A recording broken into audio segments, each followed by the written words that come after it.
करेंगे 255 तक। ओके, लिखेंगे रामचंद्रिका।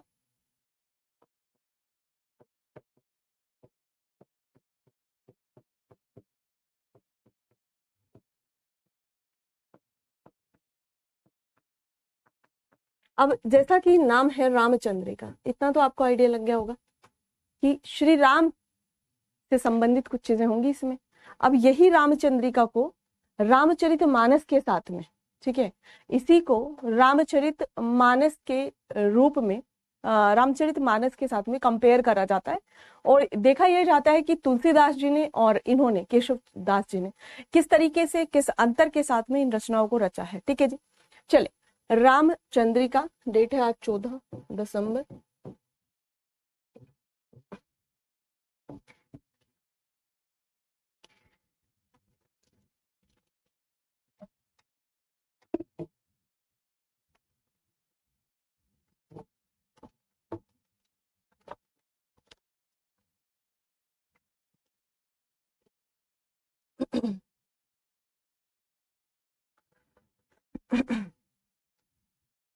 अब जो आपके केशव दास जी हैं उनको लेकर के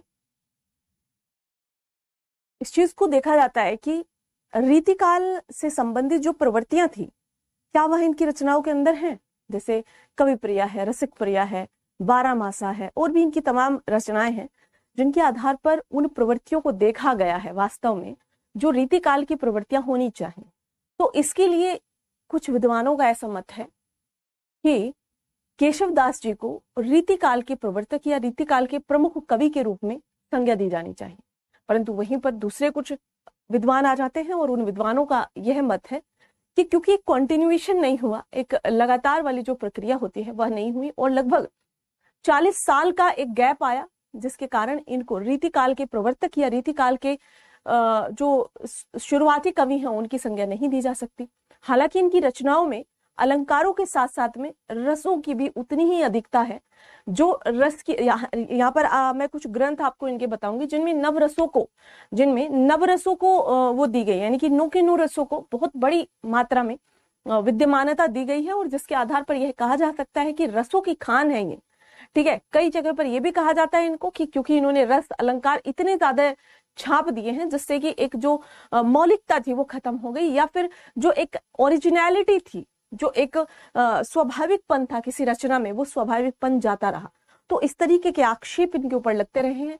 अभी हम क्योंकि रामचंद्रिका को पढ़ रहे हैं तो पूर्णतः हम यहाँ पर उसी में खो करके पढ़ेंगे। ठीक है, यहाँ पर आप देख सकते हैं कि इसकी रचना जो है 1601 में हुई थी, 1601 में, और इसके अंदर राम कथा का वर्णन किया गया है। ठीक है, तो लिखेंगे कि रामचंद्रिका की रचना 1601 ईस्वी में हुई। रामचंद्रिका की रचना 1601 ईस्वी में हुई। इसके अंतर्गत राम कथा का विस्तारित वर्णन किया गया है। इसके अंतर्गत राम कथा का विस्तारित वर्णन किया गया है। 1601 राम कथा का विस्तारित वर्णन आपको याद रखना है। इसमें राम कथा के प्रमुख प्रसंगों को इसमें केशव दास ने राम कथा के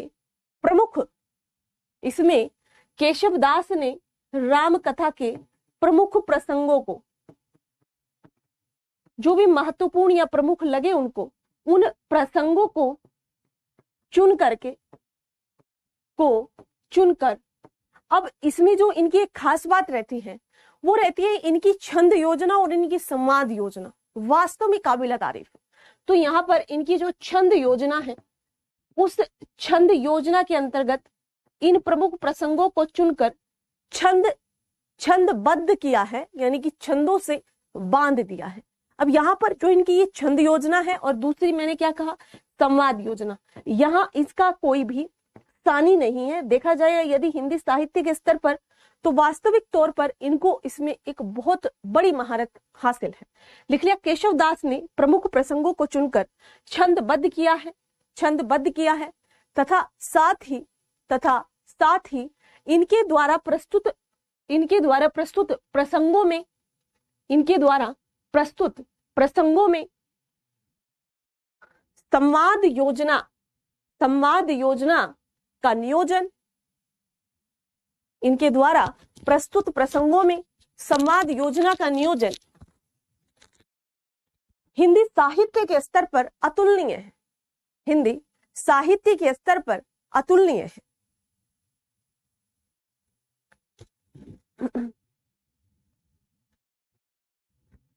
आगे लिखेंगे, साथ ही फुल स्टॉप के बाद साथ ही यदि देखा जाए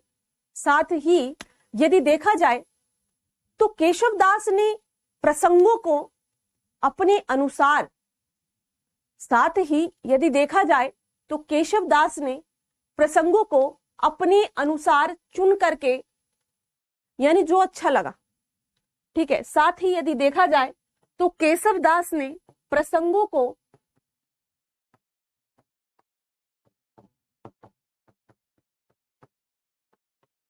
अपने अनुसार अपनी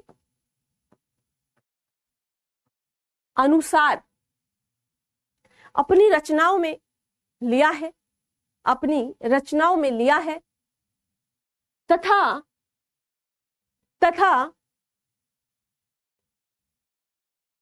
कुछ महत्वपूर्ण प्रसंगों को छोड़ भी दिया है, तथा कुछ महत्वपूर्ण प्रसंगों को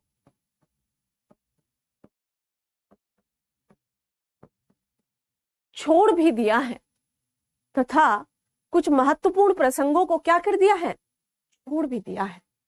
भाई ये क्या हो रहा है, सुविधा अनुसार तुम ले रहे हो, बाकी जो महत्वपूर्ण, मतलब ये तो मेरा मानना हुआ ना, मुझे जो सही लगा, मुझे, अब आप किसी कथा का वर्णन कर रहे हो, यदि आप रामचरितमानस लिख रहे हो, या जैसे तुलसी ने भी कुछ ऐसा किया है, पर तुलसी ने ऐसा इसलिए करा क्योंकि उन्हें राम को औदात्य दिखाना था। समझ रहे हैं ना इसका मतलब, क्योंकि उन्हें राम को औदात्य दिखाना था, और राम के औदात्य चरित्र का वर्णन करने के लिए तुलसीदास ने श्री राम की ऐसी नकारात्मक बातों, कौन सी नकारात्मक बातें श्री राम के अंदर थी, आप सभी को पता है, सीता को छोड़ देना, सीता का परित्याग करना राम की पर्सनालिटी या व्यक्तित्व के अंदर एक प्रकार की नकारात्मक दृष्टि थी। तो उस दृष्टि की तरफ तुलसीदास ने इग्नोर करके उसको चल दिए, क्योंकि उन्हें अपने चरित्र को उदात्त बनाना था, उन्हें अपने चरित्र को महान के रूप में स्थापित करना था। तो उस एस्टैब्लिशमेंट के चक्कर में तुलसीदास ने कुछ ऐसी चीजों को श्री राम के व्यक्तित्व में नहीं डाला, ये समझ रहे हैं आप। परंतु यहां पर कारण क्या रहा, यहां पर इनका अपना था, मेरा मन, और जो चीजें क्लिष्ट वगैरह लगी उनको इन्होंने शामिल ही नहीं करा। तो आप समझ सकते हैं यहां पर, मुझे बताओ कि यदि हम रामचरितमानस या तुलसी की व्याख्या की बात करें, और इधर यदि हम रामचंद्रिका, अगर आपको कुछ इस तरीके का कोई कंपैरिजन में पूछ ले केशव दास, तो क्या आप इस अंतर को समझते हुए चल रहे हैं। मैंने कहा कुछ महत्वपूर्ण प्रसंगों को इन्होंने शामिल ही नहीं करा, कुछ महत्वपूर्ण प्रसंगों को इनके द्वारा शामिल ही नहीं किया गया। बताएं, आरती, अर्चना, संगीता, शिवानी, विशाल जी, बताएं एक बार, ये चीजें समझ पाओगे आप लोग। फिर मैं कुछ ऐसे आपको प्रसंग बताऊंगी जिनको इनके द्वारा शामिल ही नहीं किया गया है। बताएं एक बार, लिख लेंगे इस चीज को, समझ पा रहे हैं क्या मैं कहना चाहती हूँ। सीता को छोड़ना,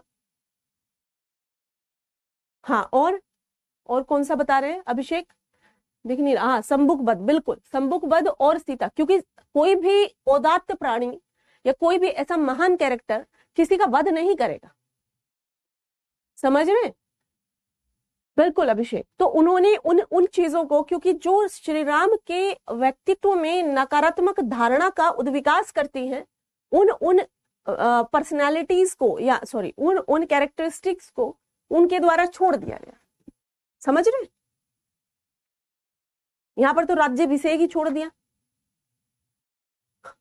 लिखो लिखो क्या लिखा है लास्ट लाइन, कुछ महत्वपूर्ण लास्ट लाइन, पूरा लाइन बताओ।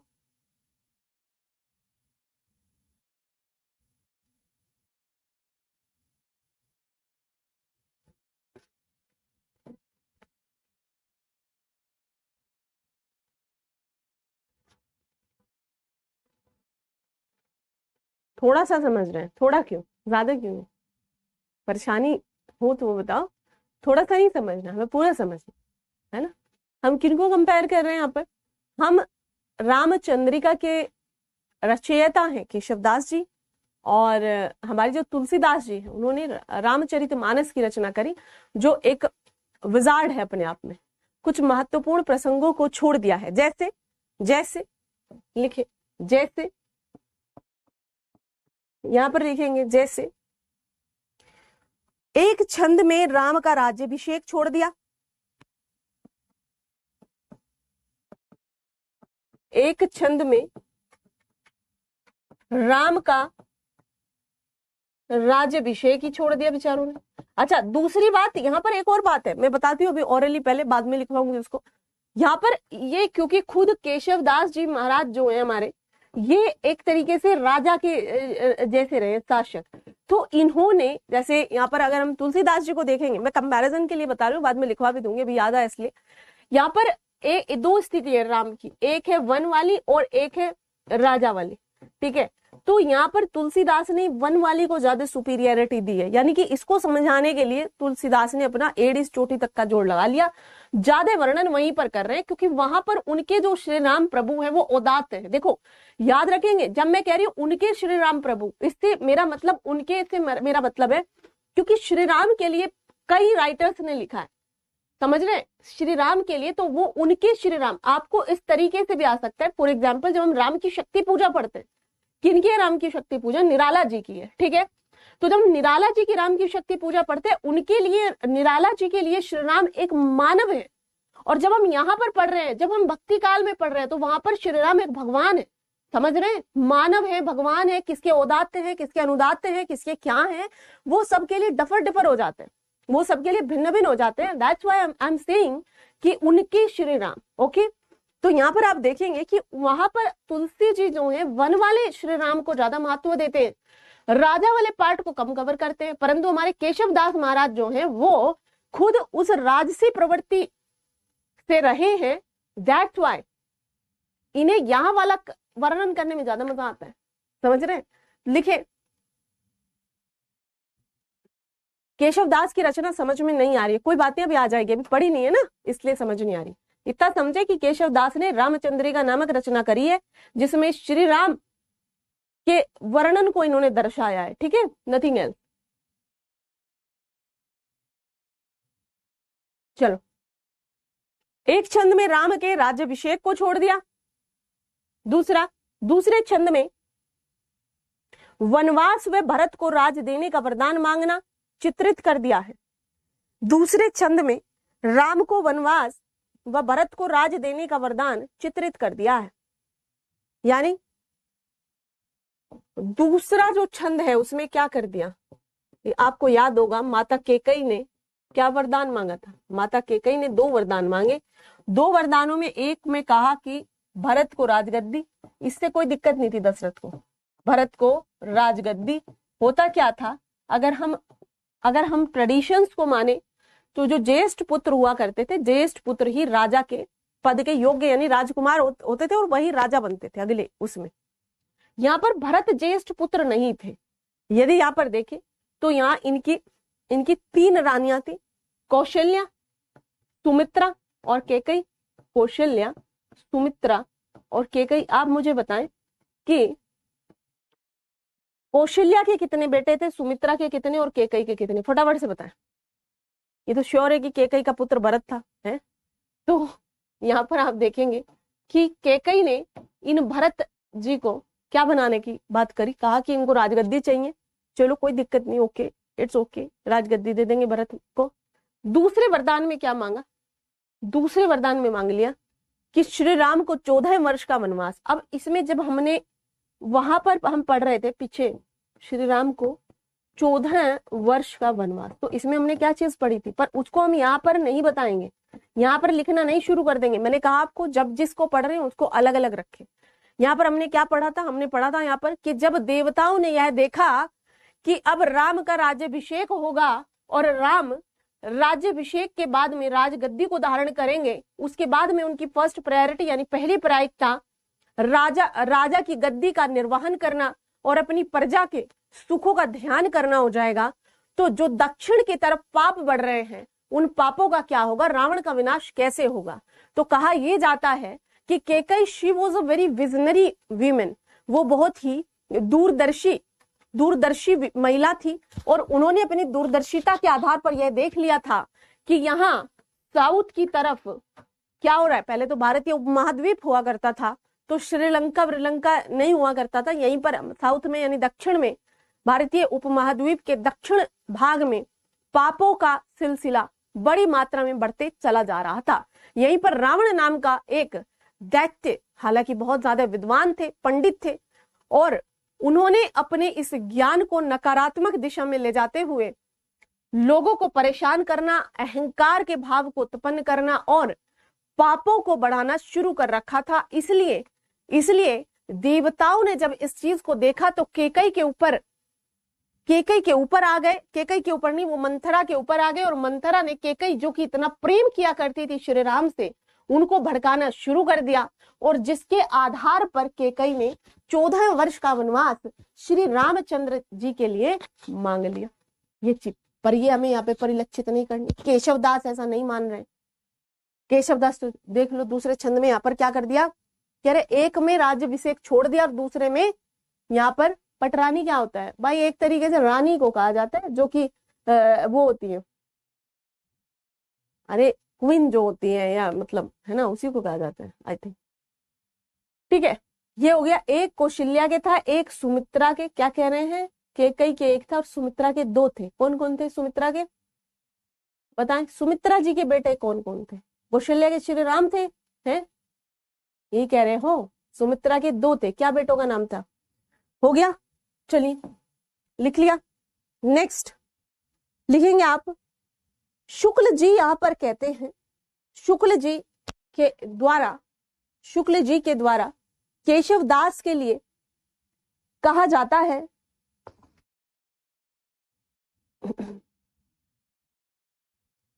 शुक्ल जी के द्वारा केशवदास जी के लिए कहा जाता है कि राम की कथा का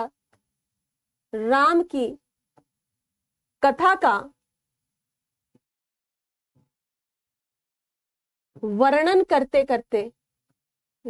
करते हुए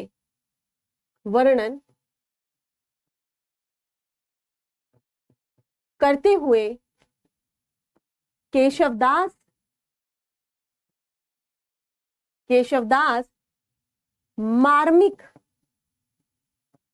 मार्मिकता का ख्याल नहीं रख पाए।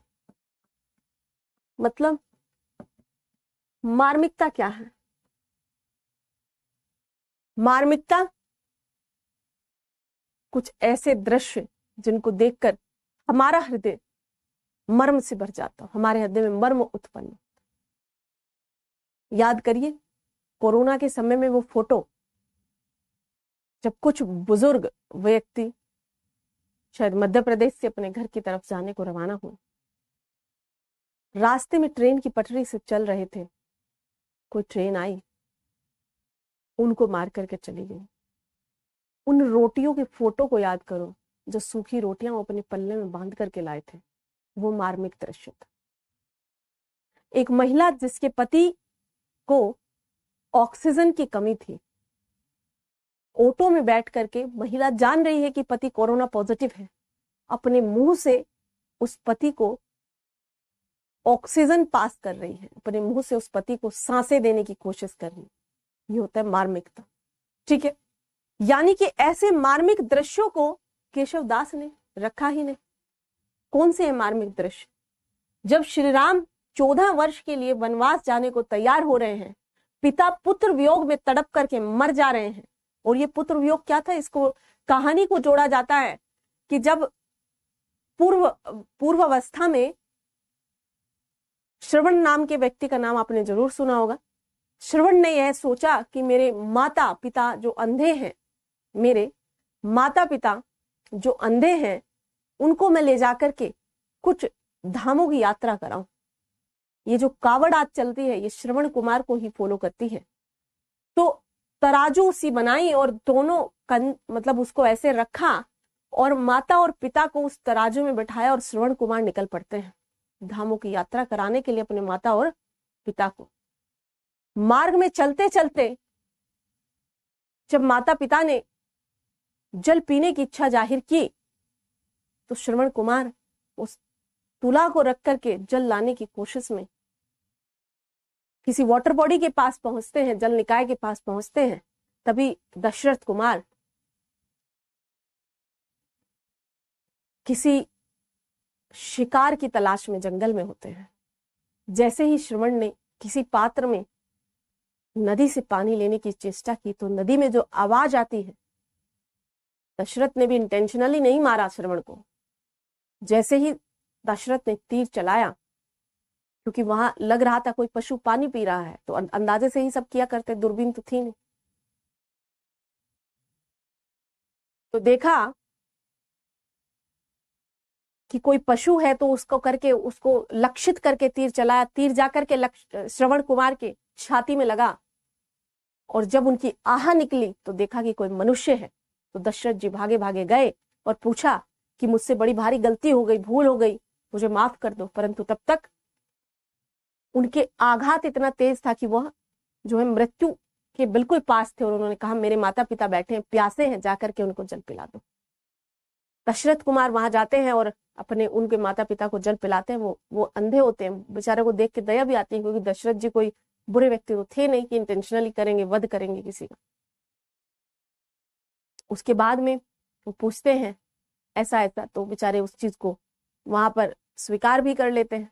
तो ऐसा श्राप वो देते हैं अंधे माता पिता, और शायद प्राण भी त्याग देते हैं बाद में, कि जिस प्रकार से पुत्र वियोग में हम तड़प करके मर रहे हैं, ईश्वर करे कि तुम भी एक दिन इसी प्रकार से पुत्र वियोग में तड़प तड़प कर अपनी सांसें छोड़ दो। तो ऐसा माना जाता है कि यही श्राप बाद में काम किया।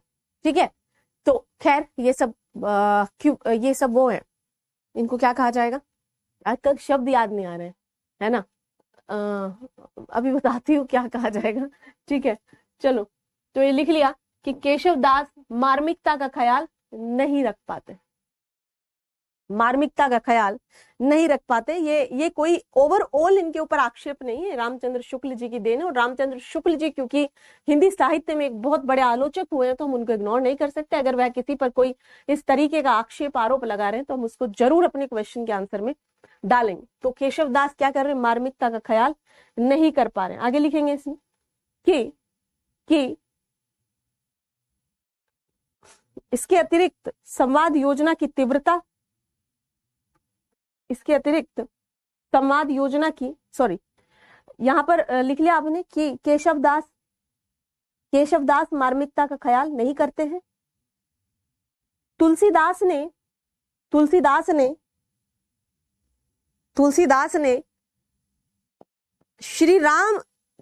श्री राम के वन जाने वाले प्रसंग को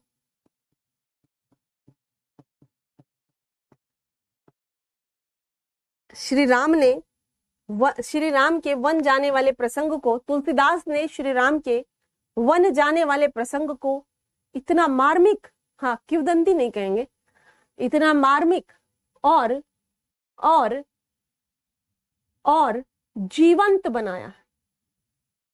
समझ रहे हैं, इतना मार्मिक एवं जीवंत बनाया है। परंतु केशवदास के यहाँ या केशवदास की रामचंद्रिका में मार्मिक एवं जीवंत बनाया है, किंतु केशवदास की रामचंद्रिका में, केशवदास की रामचंद्रिका में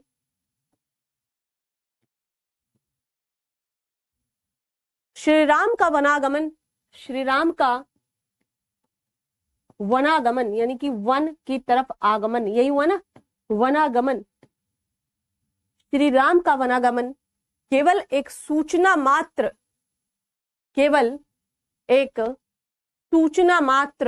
बनकर रह गया, केवल एक सूचना मात्र बनकर रह गया, यानी कि that just for information, right. इतना मार्मिक हो सकता था कि समस्त महल में, अयोध्या में, समस्त महल में एक प्रकार का कोलाहल है। उनकी माता, उनके पिता शोकाकुल हैं, शोक में डूबे हुए। प्रजा के लोग श्री राम के चरणों में गिर रहे हैं, हे प्रभु तुम मत जाओ, हम सबको छोड़कर तुम कहां जा रहे हो? तुम्हारे बिना कौन दूसरा हमारा सहारा है? हे ईश्वर, हे प्रभु, हे भगवान, यदि तुम हमें छोड़कर चले जाओगे तो हम भी जीवित नहीं रह पाएंगे। अयोध्या की सभी गायें, अयोध्या के सभी घोड़े, सभी पशु, सभी पक्षी शोक में आकुल हो चुके हैं। चारों तरफ अंधेरा ही अंधेरा है। जैसे जैसे श्री राम, लक्ष्मण और सीता वन की तरफ कदम बढ़ा रहे हैं तो घनघोर अंधेरा है। यह अंधेरा है अज्ञानता का, यह अंधेरा है उस प्रजा के दुख का। और जैसे जैसे श्री राम, क्योंकि अब तक राजा थे, आभूषणों को उतार करके जनता के सामने हाथ जोड़ते हुए वन की तरफ बढ़ जाते हैं तो पूरा अयोध्या दुख में डूब जाता है। जिस लड़की ने यानी सीता ने कभी जमीन पर पैर नहीं रखा था, अब वो कैसे इस कांटों भरी जंगल की धरती पर जाकर के सोएगी। जिसने हमेशा सोने के थालों में अन्न भोजन ग्रहण किया था, अब वह कैसे उन कंद मूल फलों को खाकर के जीवित रहेगी या रहेंगे? यह एक विचारणीय प्रश्न था। अयोध्या में किसी के घर में उस दिन चूल्हा नहीं जला, किसी भी व्यक्ति ने भोजन नहीं बनाया। समझ रहे हैं? लिखना नहीं है, ये वो था। तो ऐसा ऐसा ऐसा ऐसा करके जैसे रामचरितमानस में या अन्य ग्रंथों में दर्शाया गया है, वैसा इन्होंने कुछ नहीं कहा। इन्होंने कहा राम जी वन को चले गए। ठीक है, क्या हुआ? राम जी वन को चले गए, बस हो गया नाटक। लिखे आगे, आगे लिखे कि केशव दास की रामचंद्रिका, अगला पैरा अलग लिखेंगे, पैरा अलग बदल के लिखेंगे। ठीक है, केशव दास की रामचंद्रिका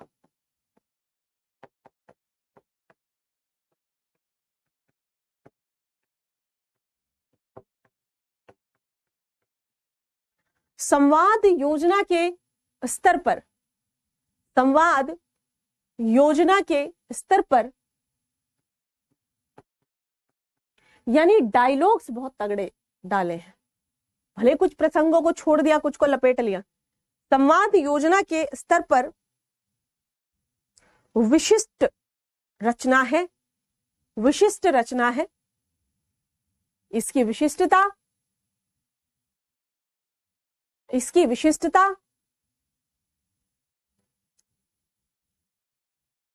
इसमें है कि इससे पूर्व या पश्चात, इसकी विशिष्टता इसमें है कि इससे पूर्व या पश्चात इस प्रकार की संवाद रचना या इस प्रकार की संवाद योजना विरले ही दिखाई देती है, यानी बहुत कम, नॉमिनल।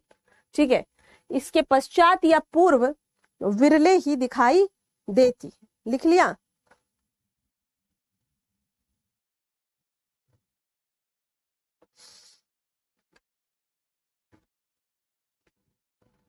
विरले ही दिखाई देती है जी। आगे लिखे।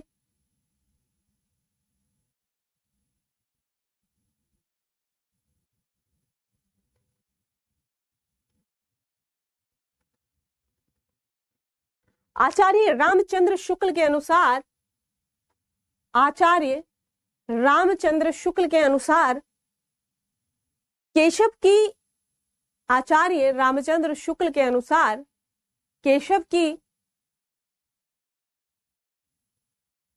संवाद योजना, केशव की संवाद योजना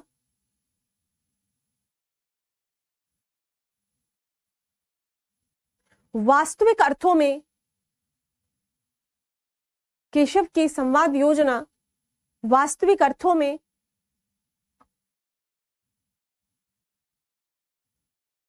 अति महत्वपूर्ण है, अति महत्वपूर्ण है। अति महत्वपूर्ण है। कुछ संवादों में जैसे रावण अंगद संवाद, जैसे या रावण अंगद प्रसंग, कुछ संवादों में जैसे रावण अंगद प्रसंग में, कुछ संवादों में जैसे रावण अंगद प्रसंग, ब्रैकेट में लिख लेना, जैसे रावण अंगद प्रसंग, कुछ संवादों में जैसे रावण अंगद प्रसंग, केशव की रचना तुलसी की रचना से, सॉरी, कुछ प्रसंगों में जैसे रावण अंगद, कुछ संवादों में जैसे रावण अंगद प्रसंग में केशव की संवाद योजना तुलसी से बेहतर है। भाई सेंटेंस सही कर लेना, मैं इसे लिख देती हूँ, है ना। कुछ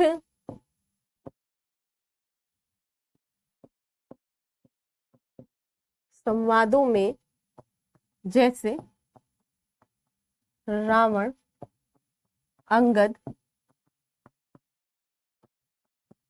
प्रसंग, कुछ संवादों में जैसे, या ऐसा लिख लो, काटोगे तो वही, अब मुझे तो बोलोगे ही तुम, है। कुछ संवाद जैसे रावण अंगद प्रसंग में संवाद योजना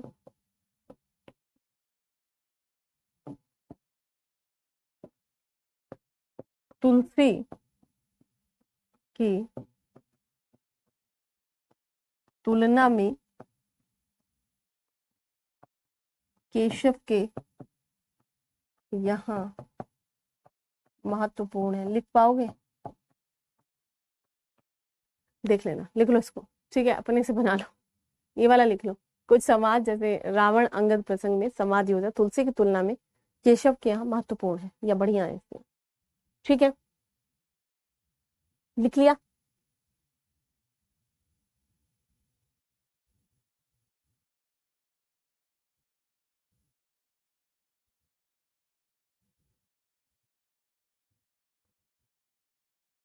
लिख लिया,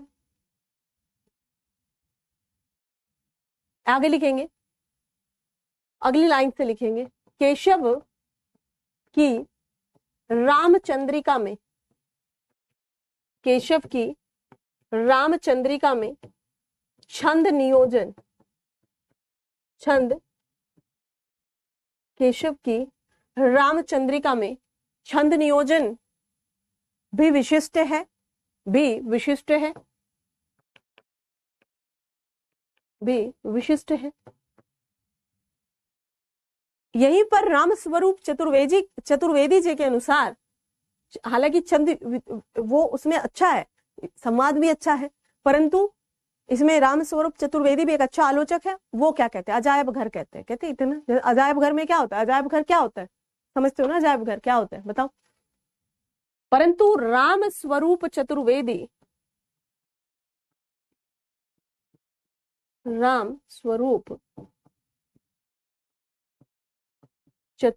के अनुसार केशव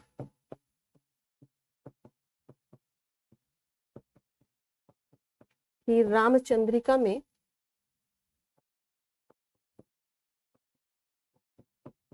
छंद नियोजन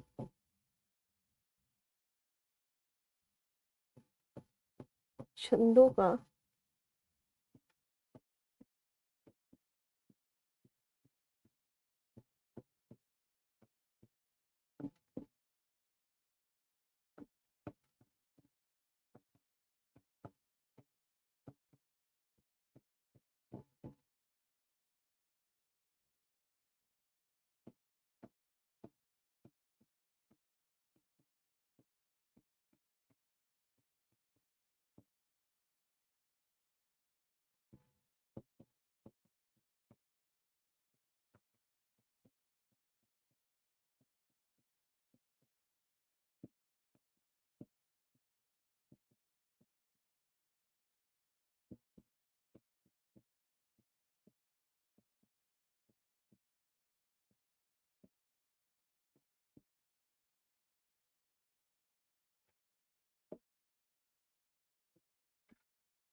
ठीक है। अजायब घर पूछा मैंने, क्या होता है? नहीं पता। अजायब घर, जैसे आप किसी के घर में जाओ, तरह तरह के बच्चे, तरह तरह के लोग मौजूद हो, जैसे चिड़ियाघर को कहा जाता है, ठीक है। तो कहा जाता है अरे भाई हम कहाँ आ गए, हम अजायब घर में आ गए। हम कहाँ आ गए? हम अजायब घर में आ गए, ठीक है। बोलकर ही लिखवा रही हूँ, लिखो। केशव की रामचंद्रिका में छंद नियोजन भी विशिष्ट है, परंतु राम स्वरूप चतुर्वेदी के अनुसार, राम स्वरूप चतुर्वेदी जी के अनुसार केशव की रामचंद्रिका में छंदों का अजायब घर, छंदों का अजायब घर है। क्योंकि दुनिया जहान के छंद इन्होंने डाल दिए उसमें। अब छंदों का कारण क्या है? जहां पर भी कुछ ऐसी टेक्निकलिटी आ जाएगी, वहां पर बहुत ज्यादा भाषा का प्रवाह नहीं हो पाएगा और ना ही वो जीवंतता रह पाएगी। समझ रहे हैं? मैं आपको कहूं कि आपको आना है ऑफिस, ऐसे पुतला बन के कतई एकदम खड़े रहना है, बिल्कुल वही फॉर्मल चीजें करनी है, बिल्कुल। तो आप ना अपनी जो आपकी नेचुरलिटी है, जीवंतता है, वो खत्म होती चली जाएगी, ठीक है। केशव की रामचंद्रिका में छंदों का अजायब घर है। उनका मानना है कि इनका मानना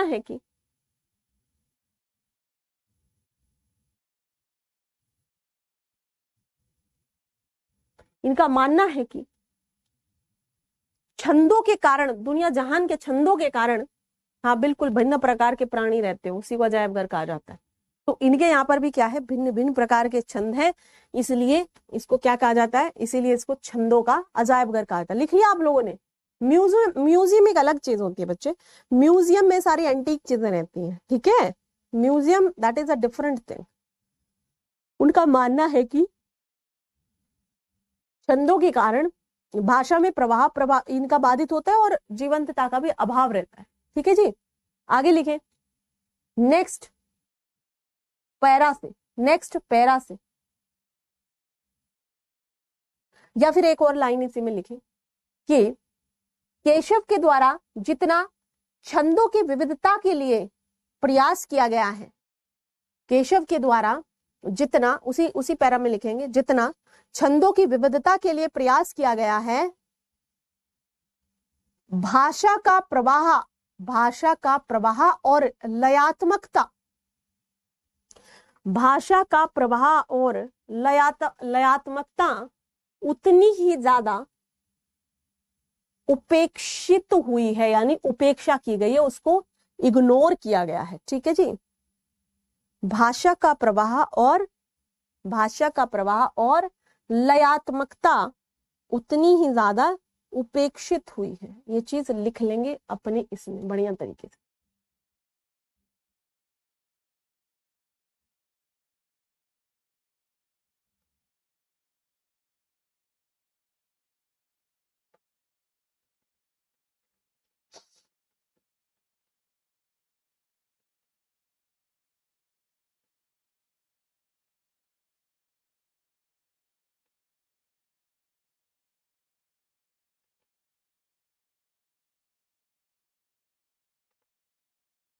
लिख लिया? चलिए आगे चलते हैं। लिखिए इसमें आगे,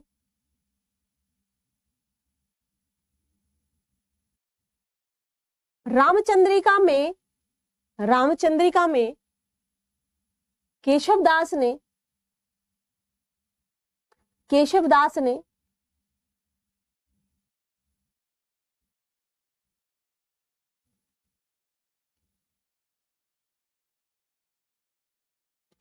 कुछ मौलिक तरीकों को भी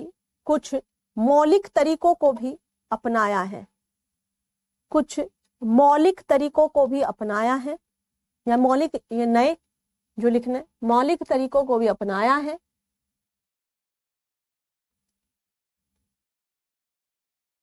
जिसमें उन्होंने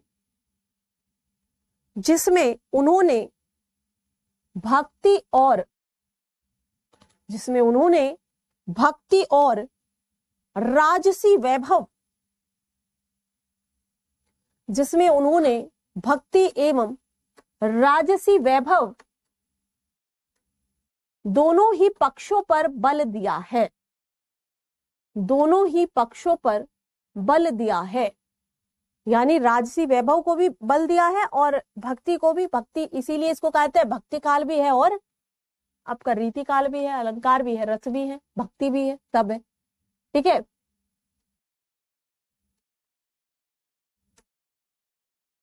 लिख लिया जी।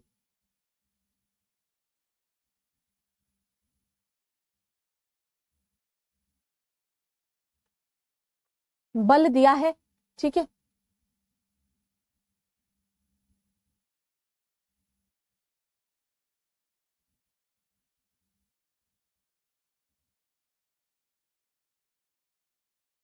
लिख लिया। नेक्स्ट, रामचंद्रिका में, रामचंद्रिका में केशव दास के द्वारा, केशव दास के द्वारा लौकिक और पारलौकिक, समझ आता है दोनों का अर्थ? लौकिक इस लोक का, जब अंगद रावण का वो बता रहा है तो लौकिक हुआ ना, और जब युद्ध में ईश्वर बचा रहा है तो पारलौकिक। तो लौकिक और दोनों को मतलब एक तरीके से दिखाया है। लौकिक और पारलौकिक का विरोध दिखाई नहीं देता। केशव के द्वारा रामचंद्रिका में लौकिक और पारलौकिक का विरोध दिखाई नहीं देता।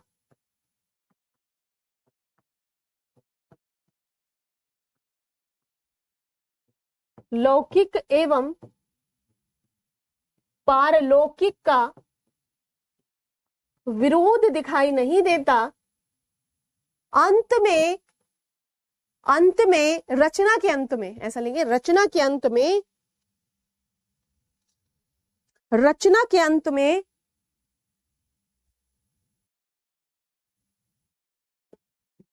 ज्ञान त्याग, ज्ञान त्याग और भक्ति, रचना के अंत में ज्ञान त्याग और भक्ति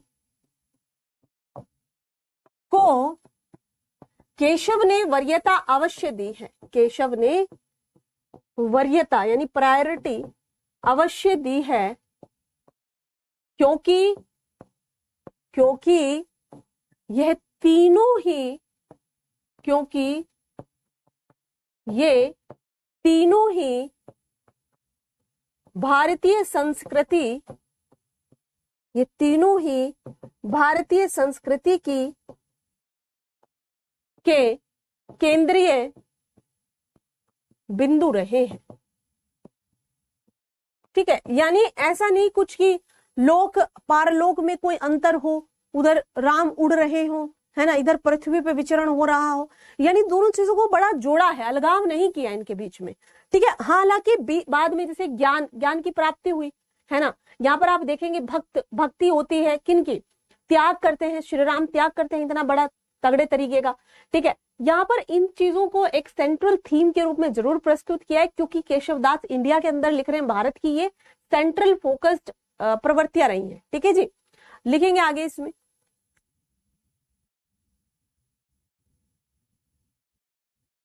लिखिए इसमें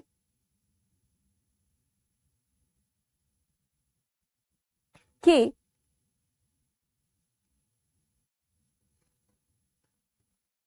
यदि रामचंद्रिका के कथानक की बात की जाए, अगले पैरा से, यदि रामचंद्रिका के कथानक की बात की जाए,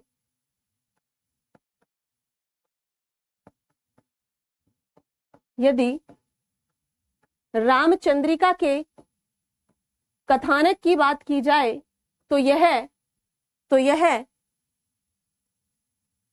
आवश्यक तौर पर कहा जा सकता है, तो यह आवश्यक तौर पर कहा जा सकता है कि इसके कुछ प्रसंग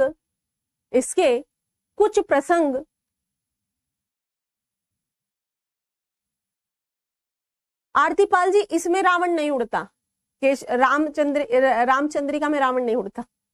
ठीक है, ओके, मैंने कहा ना अलग अलग लोगों ने अलग अलग दिखाया है पात्रों को, इसने बड़ा ही साधारण दिखाया सबको, मानव टाइप का। आवश्यक भाई ना किया करो रे बीच में, अभी पता नहीं क्या मैं बोल रही थी। हाँ, इसके कुछ प्रसंग, इसके कुछ प्रसंग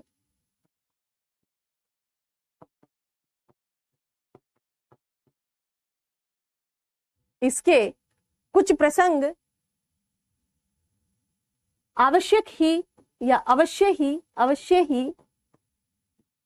मजबूत एवं समृद्ध हैं, मजबूत एवं समृद्ध हैं, वहीं मजबूत एवं समृद्ध हैं, वहीं कुछ प्रसंगों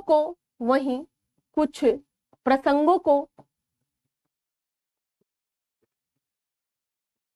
कमजोर भी दिखाया गया। यानी कुछ ऐसे वीक टाइप के प्रसंग भी हैं, ऐसा नहीं कि सारे मजबूत ही हैं, श्री राम का ही ये हो रहा है। ठीक है, लिखे इसमें कह रहे कि कुछ प्रसंग इसके मजबूत एवं समृद्ध है और कुछ कैसे हैं, कुछ ऐसे यहाँ पर कमजोर भी हैं।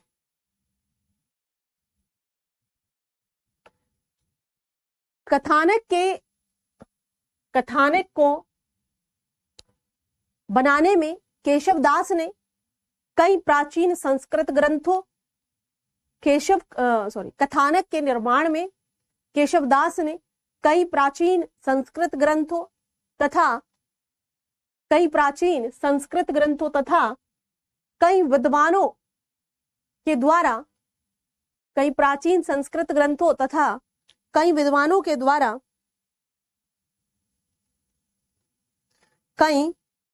के द्वारा रचे गए साहित्यों का सहारा लिया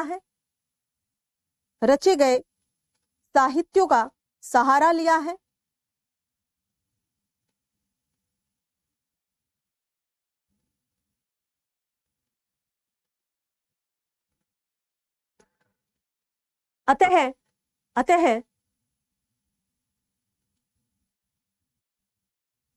अतः केशव के द्वारा रचित रामचंद्रिका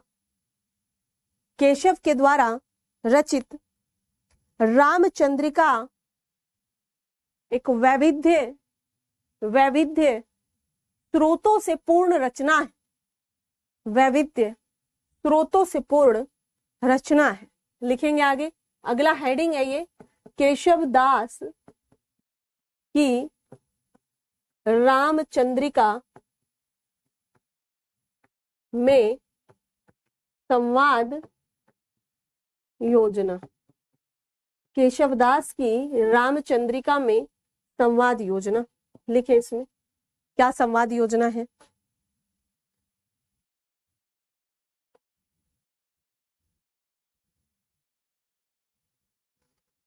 रामचंद्रिका में प्रयुक्त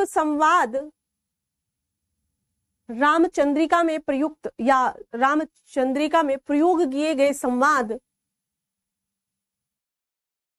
साहित्य में अन्यत्र दिखाई नहीं देते। यानी रामचंद्रिका में जिस तरीके के संवादों का प्रयोग किया गया है या जिस तरीके से मजबूती के साथ,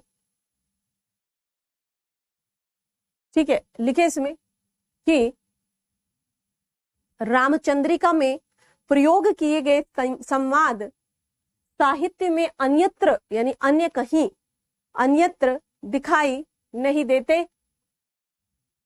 लिखे इसमें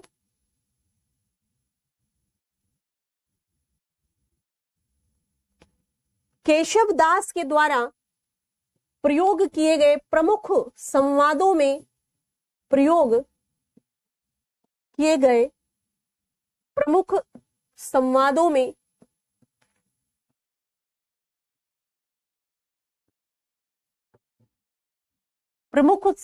में राम परशुराम संवाद, राम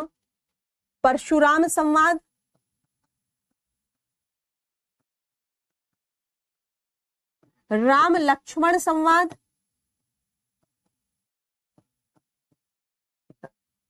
रावण अंगद संवाद,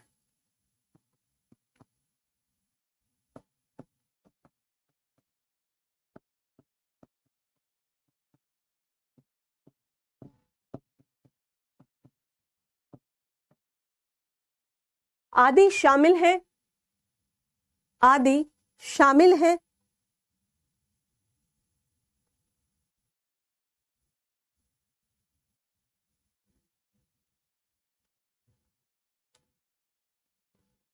इन प्रसंगों में प्रयुक्त संवादों के आधार पर ही इन प्रसंगों में प्रयुक्त संवादों के आधार पर ही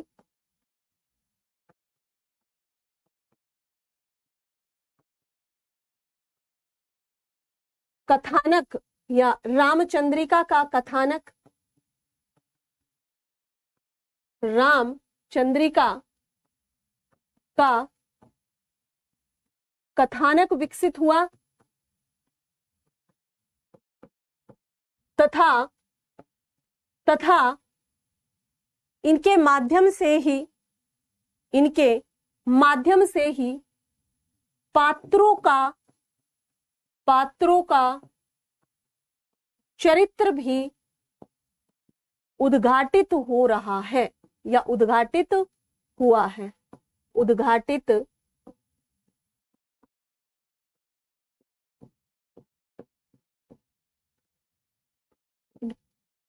पात्रों का चरित्र भी उद्घाटित हो रहा है या हुआ है, जो आपको लिखना है।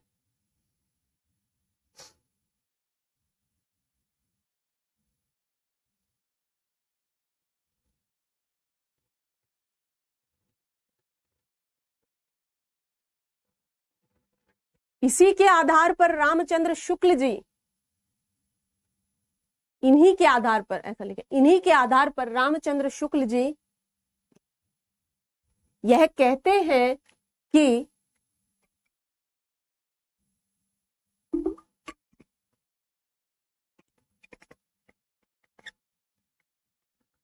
इन्हीं के आधारों पर रामचंद्र शुक्ल जी यह कहते हैं कि रावण अंगद संवाद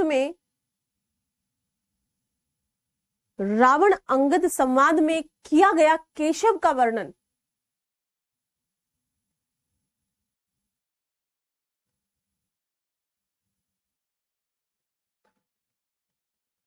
इसी आधार या इन्हीं आधारों पर रामचंद्र शुक्ल ये कहते हैं कि रावण अंगद प्रसंग में किया गया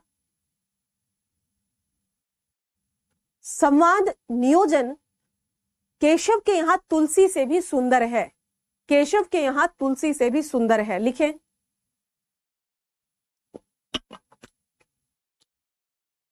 नेक्स्ट,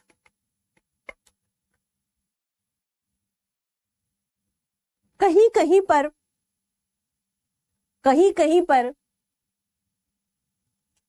केशव के द्वारा वर्णन करने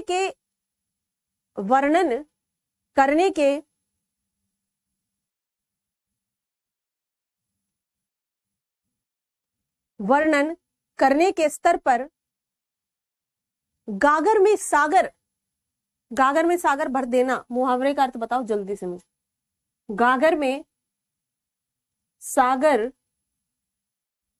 भर देना चरितार्थ होता है। गागर में सागर भर देना चरितार्थ होता है, तो कहीं कहीं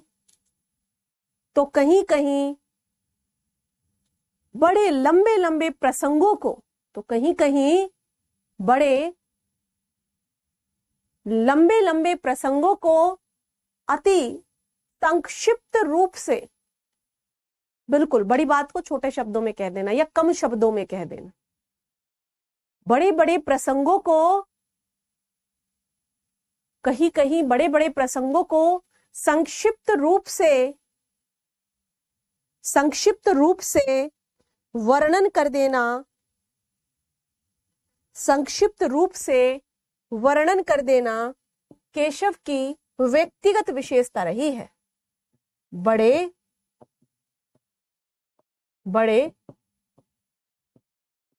प्रसंगों को संक्षिप्त वर्णन कर देना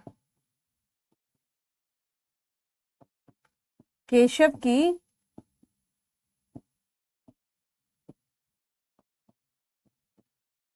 व्यक्तिगत विशेषता रही है। केशव की व्यक्तिगत विशेषता रही है। डन हो गया, लिख लिया, आगे लिखें।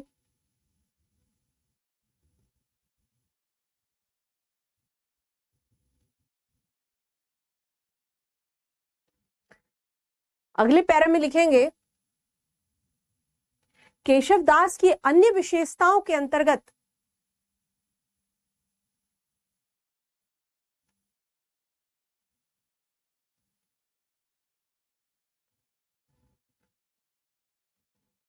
संगीता अपना घर का दरवाजा वगैरह बंद करो, कहीं ऐसी जगह पे बैठो जहां पर वो आवाज ना आ पाए, ठीक है?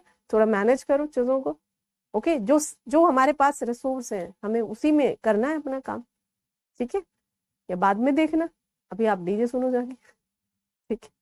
चलो, अन्य विशेषताओं के अंदर या अन्य विशेषताओं में यदि केशव की नाटकीयता की बात, केशव की नाटकीयता की बात की जाए, नाटकीयता की बात की जाए तो केशवदास ने कुछ प्रसंगों को अभिनय और नाटक, केशवदास ने कुछ प्रसंगों को अभिनय, अभिनय समझते हैं आप लोग, एवं नाटक के माध्यम से प्रस्तुत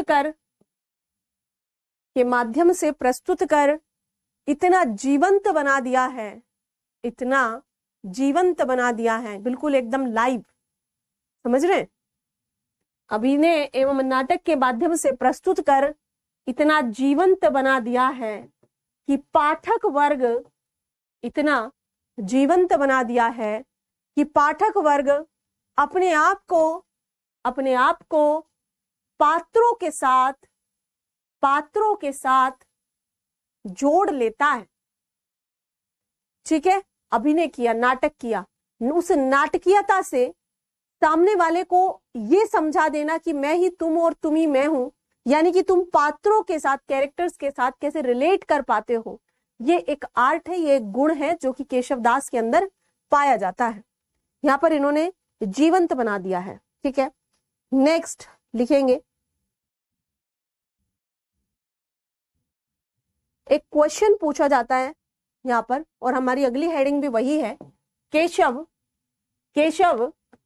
दास कठिन काव्य के प्रेत। ये क्वेश्चन पूछा जाता है, टिप्पणी करें। हमारी हेडिंग भी यही है, जो हेडिंग्स कराई जा रही है वहां से डायरेक्टली क्वेश्चन आ जाता है। केशवदास कठिन काव्य के, यानी किस तरीके से ये कठिन से कठिन चीज, कुछ टीचर्स होते हैं ना, अपनी बड़े से बड़ी जटिल बात को भी बहुत ही साधारण शब्दों में बताने की क्षमता रखते हैं, ठीक है? कुछ लोग होते हैं जो आसान बात को भी नहीं बता पाते, तो that is an art, that is a skill.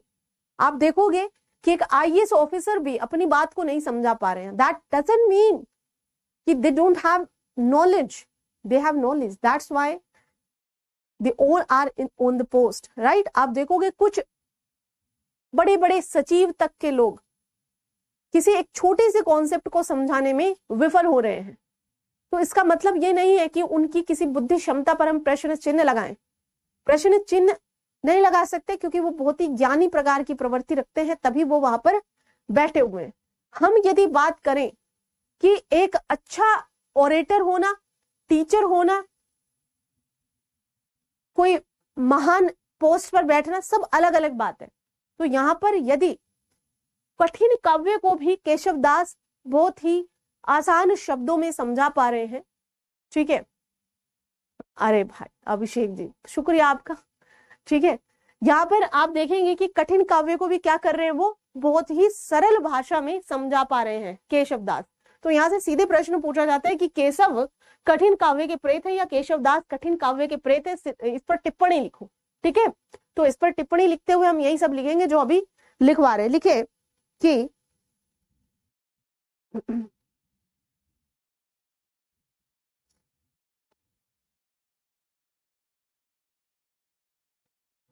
Keshavdas को कठिन का, और इन्होंने लिखा भी बहुत कठिन है, ठीक है, इन्होंने लिखा भी कठिन है। क्योंकि कठिन इसलिए लिखा है क्योंकि यदि हम इनके आचार्यत्व को देखते हैं तो इनका काम भी तो वही है। इनका ये कौन से नंबर के आचार्य हैं कि संस्कृत टाइप की चीजों को आसान भाषा में समझाएं, इनका तो काम ही वही है ना। तो लिखे इसमें, केशवदास को कठिन काव्य के प्रेत कहा जाता है क्योंकि केशवदास को कठिन काव्य के प्रेत कहा जाता है क्योंकि इनके काव्य में विद्यमान कठिनाइयों को, क्योंकि इनके काव्य में विद्यमान कठिनाइयों को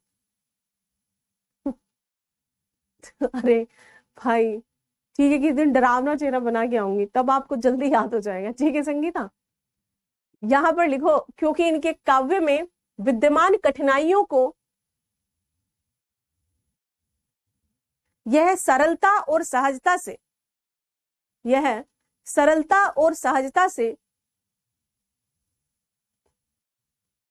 उद्घाटित करते हैं। फुल स्टॉप, हाँ लक्षण ग्रंथ टाइप के लिखे इन्होंने, फुल स्टॉप। यदि केशवदास के आचार्यत्व के प्रश्न को, यदि केशवदास के आचार्यत्व के गुण को देखा जाए, यदि केशवदास के आचार्यत्व के गुण को देखा जाए तो इनके ऊपर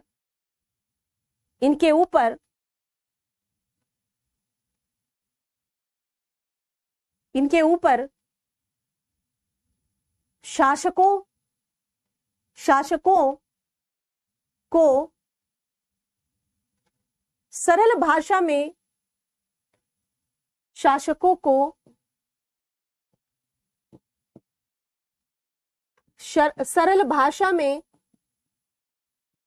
सरल भाषा में समझाने का उत्तरदायित्व था। अतः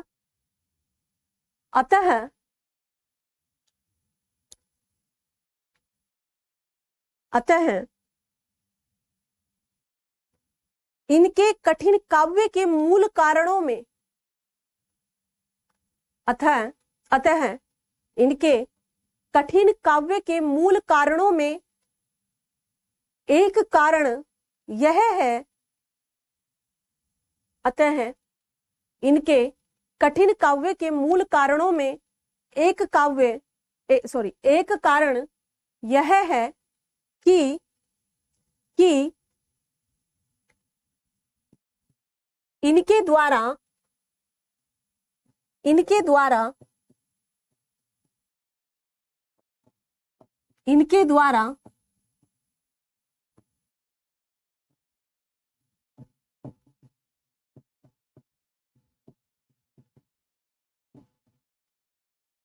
आचार्यत्व, पांडित्य और इतिहासविद, इनके द्वारा आचार्यत्व, पांडित्य यानी ज्ञानी एवं इतिहासविद होने के सभी दायित्वों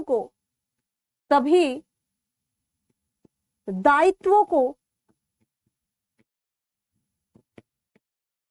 एक साथ संभाले जाने की जिम्मेदारी थी।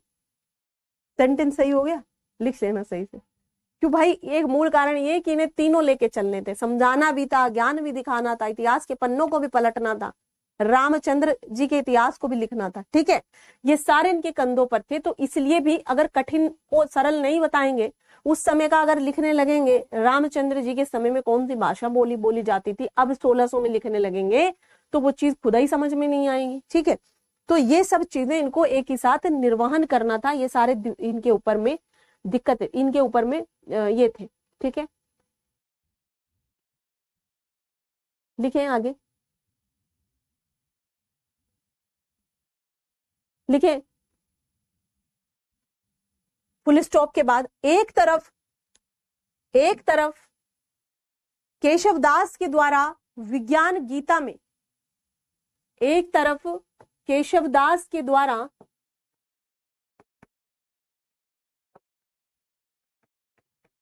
विज्ञान गीता में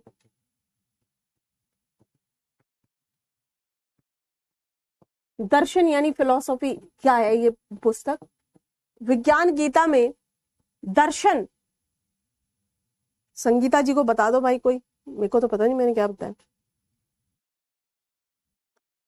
विज्ञान गीता में लिख देना कोई, अभिषेक आप लिख दो पूरा सेंटेंस। केशवदास के द्वारा विज्ञान गीता में दर्शन की गहराइयों को सरल रूप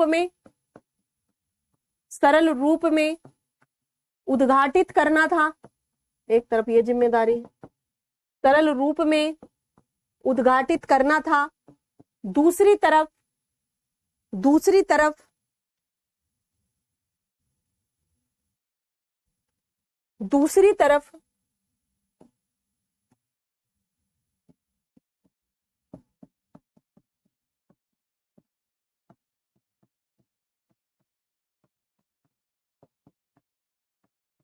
जहांगीर जस चंद्रिका, दूसरी तरफ जहांगीर जस चंद्रिका में अपने इतिहासविद होने की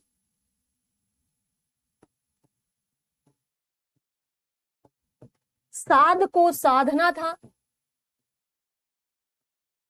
अपने इतिहासविद यानी जहांगीर अकबर इन सब के बारे में तब तो जानेंगे, इतिहास पढ़ा होगा है। जहांगीर जस चंद्रिका में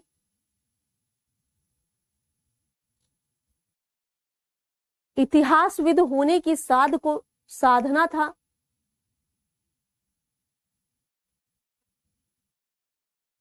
एवं तीसरे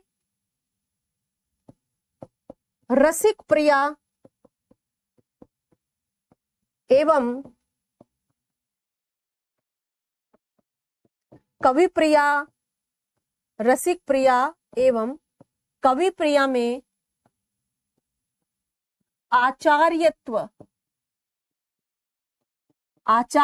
की भूमिका का निर्वहन भी करना था। आचार्यत्व की भूमिका का निर्वहन भी करना था। आचार्यत्व की भूमिका का, ये देख लो तरुण ने भेज दिया आपको चिट्ठी, एकदम लिख लो उसमें, ठीक है। देखो कितना मेहनत किया बच्चे ने, थैंक यू तरुण, ठीक है, लिख लिया।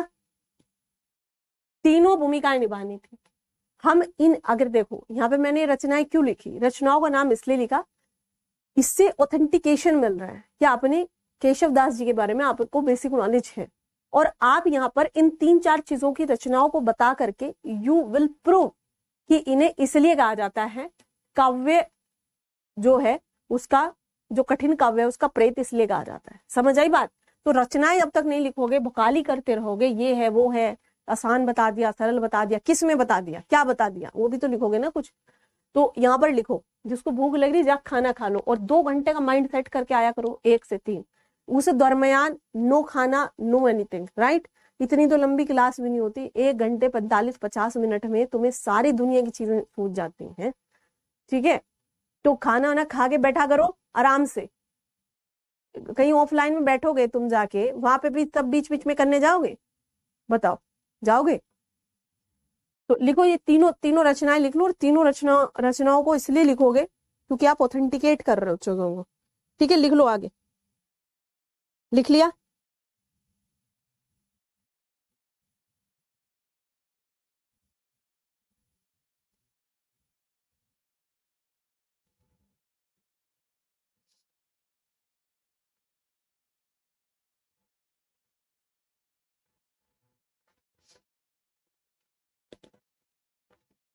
ओके चलो नेक्स्ट, इसे तो पूरा कर लो, बस करके हैं। लिखो आगे। कितने बच्चे थक गए हैं? Raise your hand. फटाफट बताओ, जो थके हैं बस वही वाले। अलग पैरा में लिखना है, अलग पैरा में लिखना है। हम्म। हाँ, यहाँ पर लिखो। अतः, नहीं, इसमें लिखो, यदि मूल रूप से देखा जाए, यदि मूल रूप से देखा जाए तो, यदि मूल रूप से देखा जाए तो केशवदास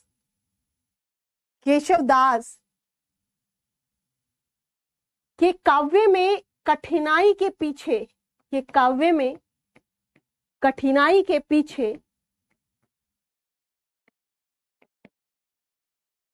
आधारभूत कारण उनकी पृष्ठभूमि, आधारभूत कारण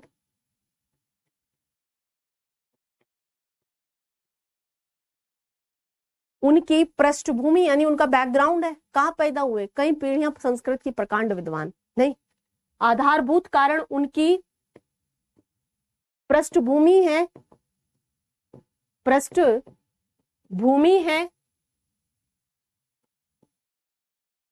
क्योंकि उनके पूर्वज, क्योंकि उनके पूर्वज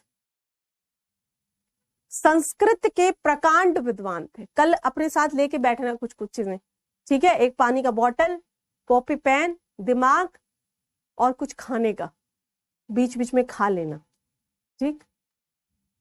आधारभूत कारण उनकी पृष्ठभूमि है, क्योंकि उनकी कई पीढ़ियां, क्योंकि उनकी कई पीढ़ियां संस्कृत के प्रकांड विद्वान, उनकी कई पीढ़ियां संस्कृत की प्रकांड विद्वान हैं। अतः यही प्रकांडता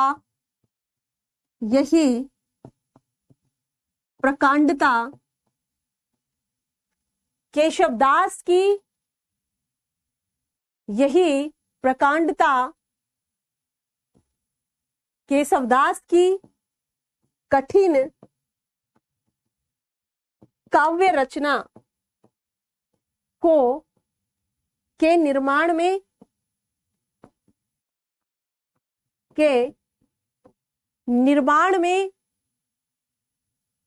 अपनी भूमिका निभाती है, ठीक है। तो बिना दिमाग क्या करोगे, ठीक।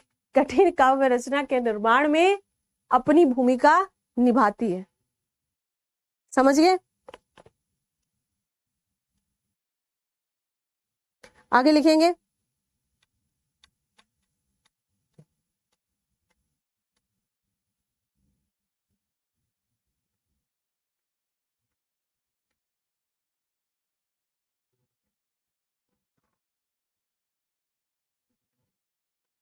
लिखे आगे।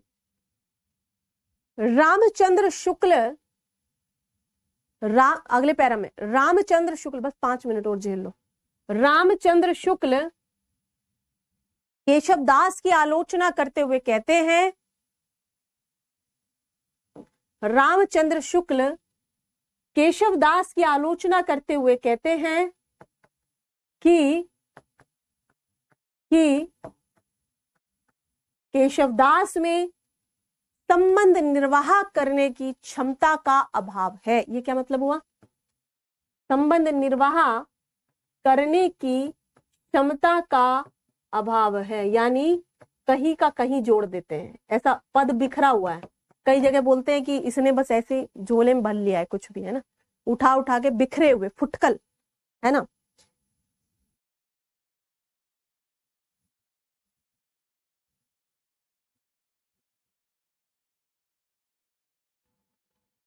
ठीक है, संबंध निर्वाह यानी कि रिलेट ही नहीं कर पा रहा है, इसलिए पाठक भी रिलेट नहीं कर पा रहा है, ऐसा आलोचक जी कह रहे हैं, ठीक है।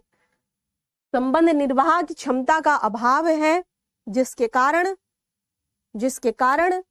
रामचंद्रिका के कथानक में, जिसके कारण रामचंद्रिका के कथानक में एक बिखराव दिखाई देता है, एक बिखराव दिखाई देता है, एवं एक बिखराव दिखाई देता है, एवं यह ग्रंथ या यह रचना, एवं यह रचना,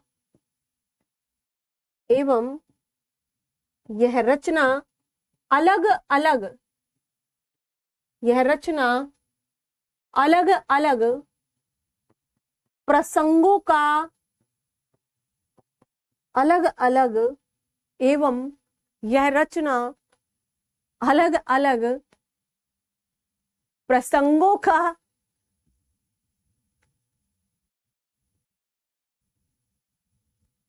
संग्रह मात्र, कलेक्शन, इट्स अ कलेक्शन, अलग अलग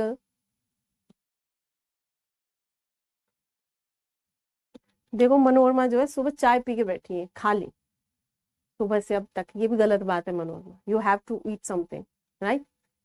तो कुछ ना कुछ फ्रूट वगैरह कुछ, अरे ऐसे तो डेफिशिएंसी हो जाएगी, ऐसे कमजोर प्रशासनिक अफसर बन के थोड़ा जाओगे आप लोग कि विटामिन डी खा रहे हो बैठ के उधर, डेफिशिएंसीज ऑफ ऑल विटामिन, ये सब नहीं करना है हमें, ठीक है। खाने पीने का प्रॉपर ध्यान रखना है, प्रॉपर चीजें अपनाओ कि मुझे इतनी देर में ये चीजें खानी है ना, खाते रहा करो कुछ ना कुछ, ऐसे नहीं है सुबह चाय पी के बैठे अब तक तड़प रहे हो, ऐसे थोड़ा करना है, नुकसान देती है ये सब चीजें, ठीक है।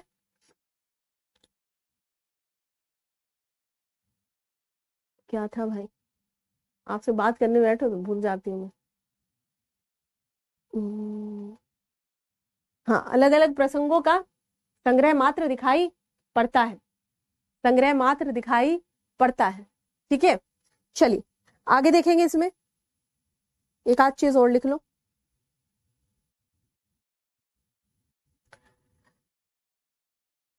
उपरोक्त वर्णन से, उपरोक्त वर्णन से यह स्पष्ट है, यह स्पष्ट है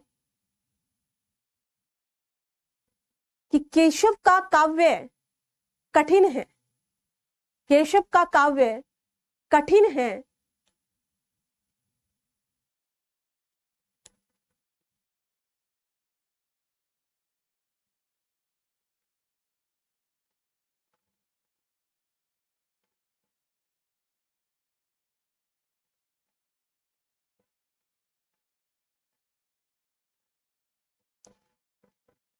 परंतु परंतु इसके पीछे विचारणीय प्रश्न केवल नहीं, केशव का काव्य कठिन है ये तो हमने देख लिया, परंतु इसके पीछे केवल केशव ही जिम्मेदार नहीं, अपितु इसके पीछे केवल केशव ही जिम्मेदार नहीं, अपितु अपितु परिस्थितियां भी जिम्मेदार हैं, अपितु परिस्थितियां भी जिम्मेदार है, यानी सिचुएशन, वो तो है ही बेचारा, सिचुएशंस भी जिम्मेदार है, परिस्थितियां भी जिम्मेदार हैं।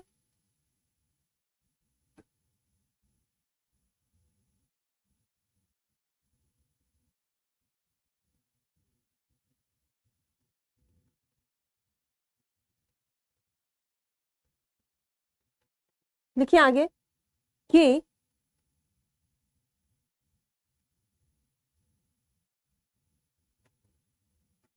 यदि बिहारी से केशव की तुलना की जाए, यदि बिहारी से केशव की तुलना की जाए तो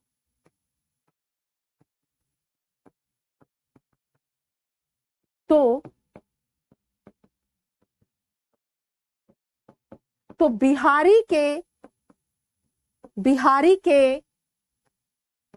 कई दोहे जनता पर इसलिए असर करते हैं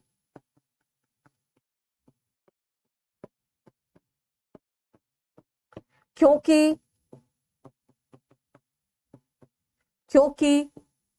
उनको एक पृष्ठभूमि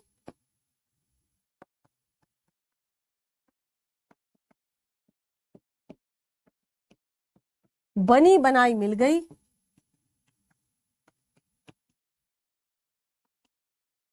वहीं केशव दास अपनी अपनी पृष्ठभूमि या नए ट्रेडिशन या नए ट्रेंड को स्वयं स्थापित कर रहे हैं, स्वयं स्थापित कर रहे थे, जिसको जनता के समझने में, जनता को समझने में कठिन या कठिनता अवश्य आई, परंतु केशव के व्यक्तिगत सुलझे व्यक्तित्व ने उस ट्रेडिशन या ट्रेंड को स्थापित कर सरल करने का प्रयास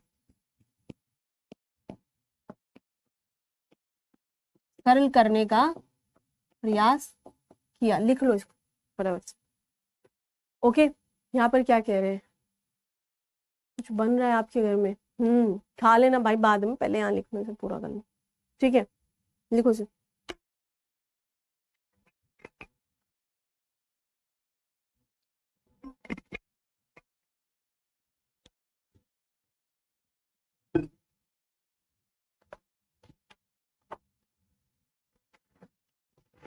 लिख लो तो बताना है।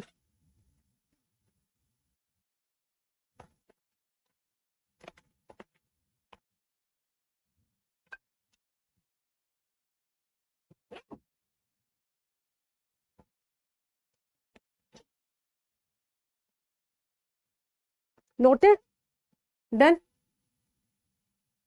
कोई इशू हो तो बताना, मेल करना। कल का वो परसों का पीडीएफ भेजा आपने मुझे? चेक नहीं किया हालांकि मैंने मेल, ठीक है? परसों का पीडीएफ अगर भेजा हो तो बताना किसी बालक ने। डन? चलो ठीक है, थैंक यू सो मच। मिलते हैं कल वापस। केशव की कुछ रचनाओं को देखेंगे, है ना? उनको छोटा छोटा सा रचनाएं टिप्पणी में आ जाएंगे, काम आ जाए, ठीक है? वहां पर देखेंगे केशव की मौलिकता क्या थी, उसको देखेंगे। आप सभी का बहुत शुक्रिया, थैंक यू सो मच।